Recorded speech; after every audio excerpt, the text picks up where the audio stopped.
চট্টগ্রামের চকবাজার প্রতিষ্ঠা করেন নবাব ওয়ালি বেগ খাঁ। আজকের পর্বে থাকছে কিভাবে চকবাজারের নামকরণ হলো সেটার বিস্তারিত। সাথে আছি আমি এস এম ফারুক। অলি খাঁ ছিলেন মোগল শাসকদের ফৌজদার। তার অধীনে 10,000 সৈন্য ছিল।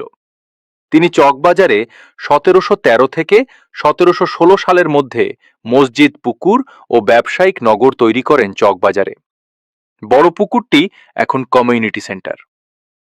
চকবাজার এখন কোচিং সেন্টার, প্রাইভেট পড়ার জন্য ছাত্রছাত্রীদের পদভারে মুখরিত থাকে। মুঘল আমলে শহরের গুরুত্বপূর্ণ বাণিজ্যিক কেন্দ্রগুলোকে প্রায় চক বলা হতো, আর বাজার অর্থ কেনা বেচার স্থান।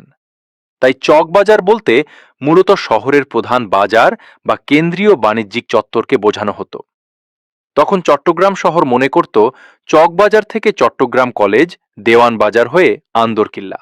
বর্তমানে চকবাজার চট্টগ্রামের অন্যতম ব্যস্ত ও ঐতিহাসিক এলাকা।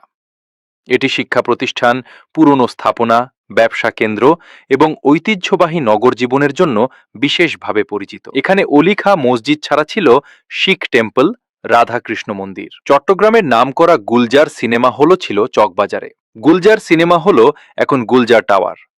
পাশে রয়েছে আধুনিক মতি টাওয়ার, কুটুমবাড়ি, জামান হোটেল থাকলেও কারণ এখানে সাহিত্যিক সংগঠকের আড্ডাস্থল ছিল। এ রোডে বিভিন্ন ব্যাংকের শাখা রয়েছে। তেলিপট্টির আগে উর্দু গলি থাকলেও উর্দু গলিতে উর্দুভাষী পাকিস্তানিরা এখন নেই।